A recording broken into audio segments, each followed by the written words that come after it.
because you have to stay motivated to keep doing this. I mean, you really, the human side of you, you can lose that motivation. You know, you may get tired of the green smoothies and the raw and all that, but if you stick with it, then it's stable. You know, everything's stable, your numbers are good, but when you get off of it, you go down again. And as I said, I think one of the challenges for me is trying to get people. They saw me in my bed on hospice. They saw me on oxygen. They saw me with the suction equipment by the bed. You saw this. And you see what God has done and put Dr. Watkins in my life. Why can't I get you to try? Why can't I get you to try? I think that's the thing that really, really frustrates me. That's $1 million question. Yeah, why? Why? Why? Because, you know, I think Dr. Watkins and I know on Monday when they were on Facebook talking, we have to remember that it really is a lifestyle. It's not a diet. It's a total lifestyle change. It's making a commitment that I'm not going to satisfy my brain with what it wants. I'm going to satisfy my body with what it needs. That's the key. That's the key. So, I mean, I could talk about it all day. I'd be willing to sit down, come in and talk to anyone who's having issues with sticking to the protocol. I remember Dr. Watkins had a patient, and he asked me to go to her. I went to the house. I set up the protocol and all that, but I couldn't get her to stick with it. I couldn't get her to stick with it, and she finally passed. So that's my story. Again, I'll come in at any time and talk to any patient if he needs me to come in or to call me. And I mean, some of our Facebook followers may have seen Dr. Watkins' presentation. My body renewed, my mind renewed, my body defined. I may have the title wrong, but it's close to that.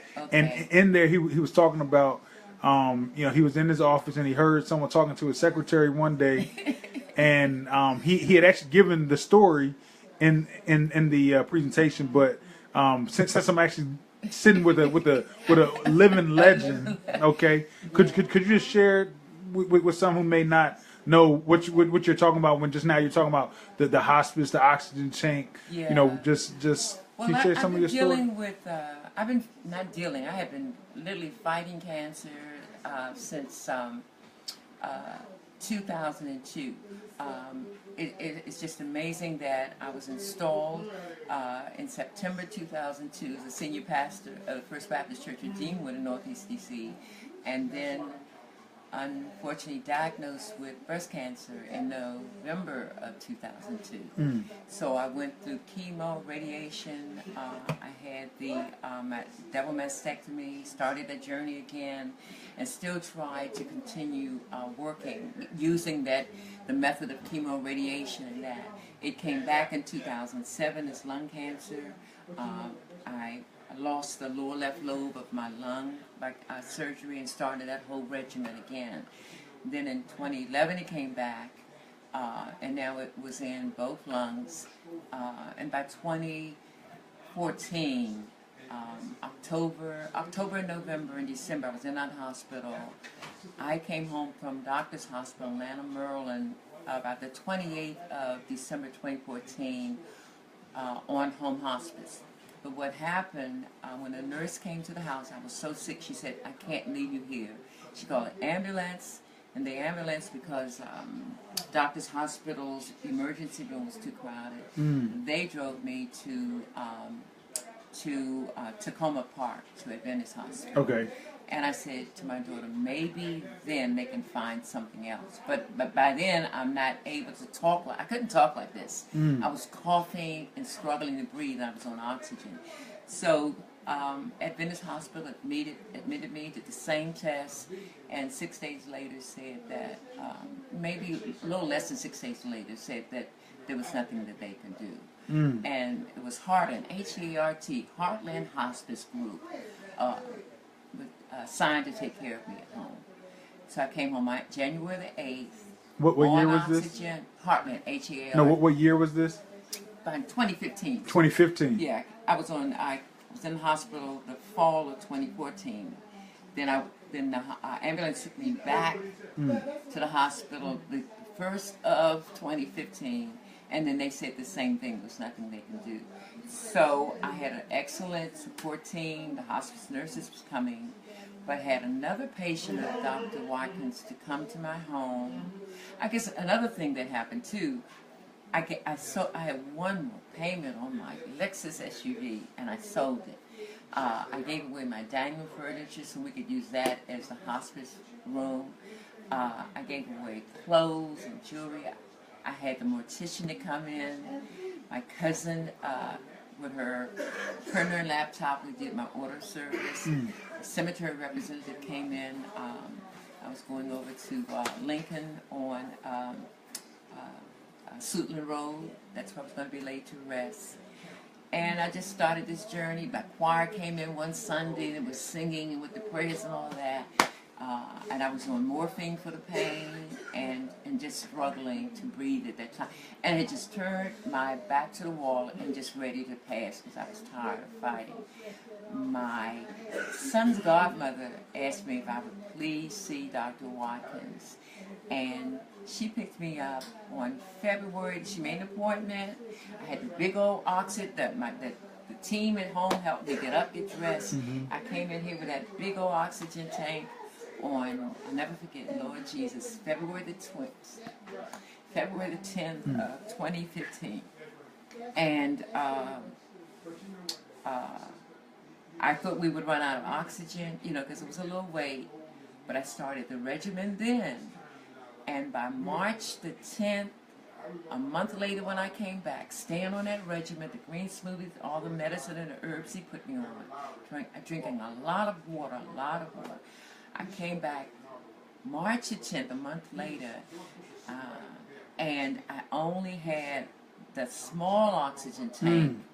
And I only had that because I was so afraid not to have the oxygen. But I was literally making it without the oxygen. And the funny thing that I've shared with Dr. Watkins, the hospice team would not let me sign myself out of hospice. They thought that the cancer had moved to my brain. So I saw him in March. It was May. I tried to get them to come and get the equipment, get the hospice bed, all of that, and they wouldn't do it. They came with a social worker, with a doctor, and an RN. And I told them that they called my daughter at work, and my daughter said, she's of sound mind. If she thinks that she doesn't need hospice, we appreciate everything you did, but let her sign the papers. So I signed the papers in May of 2015. And this is not an old taping. Today is February 3rd, 2017. I mean, praise the Lord. Praise the Lord. Praise the Lord. I tell you. To God be the glory. To God be the glory. And so, let me be that living witness. But I think I've shared that my concern is I need more people to trust this. For all those years, I trusted the doctors and all the medicine they were doing, all the surgery and the chemo, all of that. But by the grace of God and the wisdom He's given Dr. Watkins, look at me. And it hasn't been any surgery, no chemo, nothing. But keeping up with the blood work to see what's going on in the body and staying on the regimen. So I just make my appeal to the audience to try it. I think on the Facebook family, you may have heard one of the other pastors who was under treatment for diabetes. And hypertension. Yeah, the girlfriend who brought me here was on needles, and she doesn't take those needles anymore. I mean, so you could turn it around, but it's having a commitment to look in the mirror and say, I am important, and I'm going to take care of this temple that God has given me to oversee. I'm going to take care of this temple. Okay, love you in the Lord. Love you in the Lord. I thank you so much. We're at the Watkins Institute, 323 15th Street, Washington, D.C. That's in Northeast Washington, D.C. If you want to call, it's 202-388-0992. Our office hours are, we're closed on Mondays, but Tuesday through Thursday, 9 to 5. on Friday 9 to 2.